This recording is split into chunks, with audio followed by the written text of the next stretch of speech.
let's take a look at our lesson for tonight, which is Island Fever. So we're going to talk about doing muted strokes. So the first exercise, I'm trying to get you into muting. It's a great way to add percussive effects. You don't necessarily have to do it in conjunction with the Calypso, but we're going to do that. So David's joining us, and David's going to come up right after Aaron and before Callie Mike. So, hey, David. Excuse me. Hi. Good to see you tonight. What I'm going to do is have everybody mute, and we are going to do our rhythm lesson number 2, Island Fever. So our first exercise, we're going to get into the idea of muting. Oh, and we've got Mary. Okay, so I need to update our order again. Mary, you'll be up after KJ. So, hey, we made it to full Brady Bunch view. Yep. Awesome. I love that when that happens. So anyway, back to the rhythm lesson. We're going to work on muting. And so the way we do that is you just hold the strings lightly with your fingers and strum through it. So you get like a percussive effect. So this is a C, it's muted. You got to reverse the process when you're using an open G. So you'd strum and then. So basically what we're going to do, exercise 1, we're going to do quarter notes, and we're going to alternate each stroke with a mute. And where it gets tricky is shifting from G to then C and D are easy.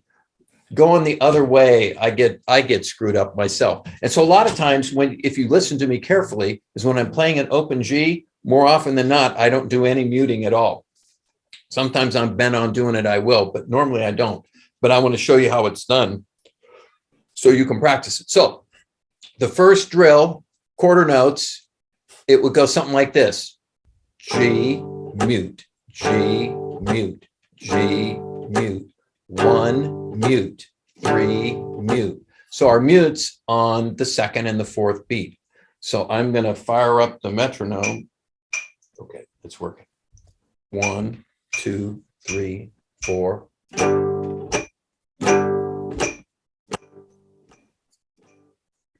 C, mute, C, mute, C, mute, C, mute, D, mute, D, mute, D, mute, D, mute, G, mute, G, mute, G, mute, G, mute, C, mute, C, mute, C, mute, C, mute, D, mute, D, mute, D, mute, D, mute, G, mute, G, mute, G, mute, G. I guess I was one off. Should have ended with a mute. So that's the first exercise. I encourage you to just practice doing that, just getting the hang and getting comfortable with the idea of deadening the strings. Now I'm going to review the Calypso real quickly because my focus wasn't so much on teaching the Calypso, but showing you how to add the mutes to the Calypso. But we'll do that real quick. Just a review on the pattern. It's down, down, up, up, down, up, down, down, up, up, down, up.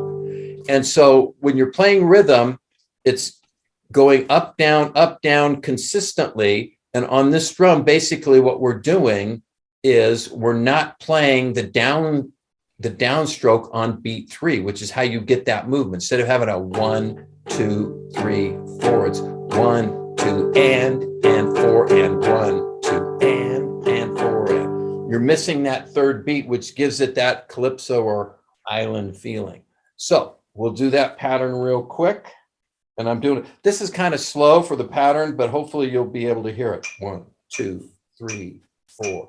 Down, down, up, up, down, up, down, down, up, down, up. C. Down, down, up, down, up. D. Up, down, up, down, down, up, down, up, down, down, up, down, up, down. So that's the Calypso I encourage you to work on that if you haven't mastered it. But now we're going to talk about exercise 3, which is where I really want to move. You'll hear me use this one quite a bit. And what we're going to do is on that second beat in the calypso, we're going to mute it. So it sounds something like this. I'm going to do it with a C. Well, I'll do it with a G.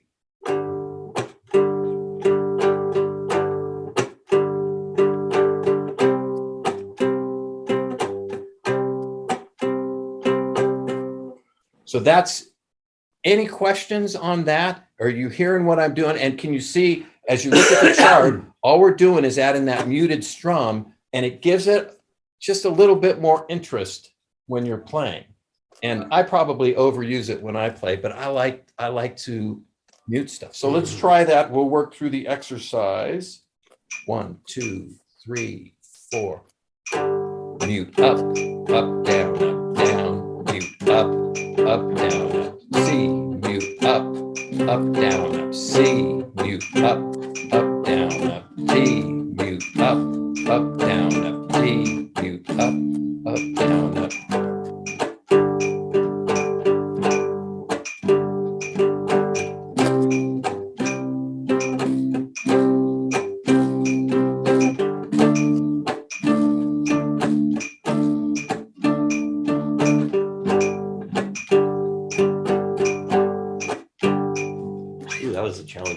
Yeah, I was off on the metronome. I really struggle to do the muted strums slow. Normally it sounds like this.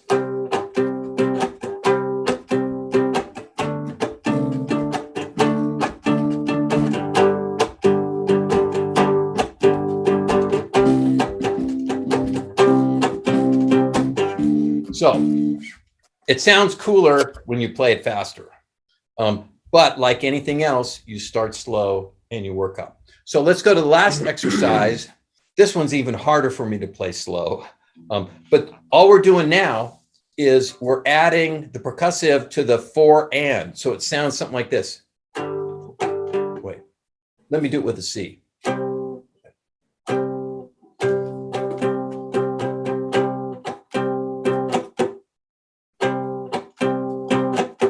Hear that at the end?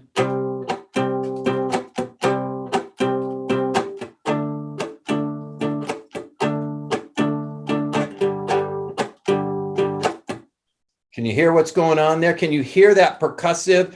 And it's kind of like throwing in a drummer when you don't have one. You get that extra percussion there that gives the song a little bit of interest. So I'm going to try to work through this one slowly at 80 beats per minute. And we'll see if I can do it. 2, 3, 4.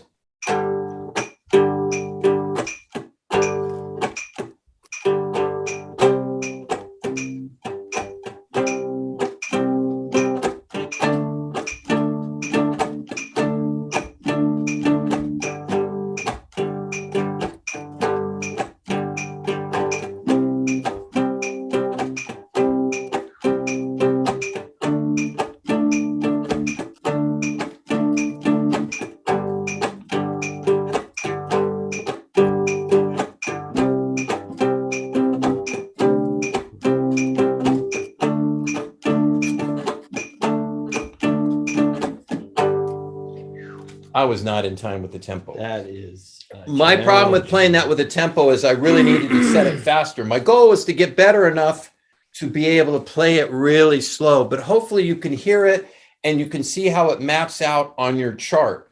It takes a while to learn how to do the percussive strokes, but it's well worth the investment.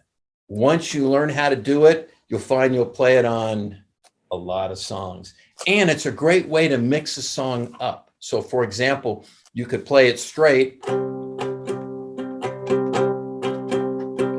the verse. And then when you get to the chorus, you go. And so you can use it to make a transition from the verse to the chorus or vice versa to add emphasis. Or you may just put it in a couple spots through a song, or some songs just call for it. I mean, you just want that heavy rhythmic percussion through the song.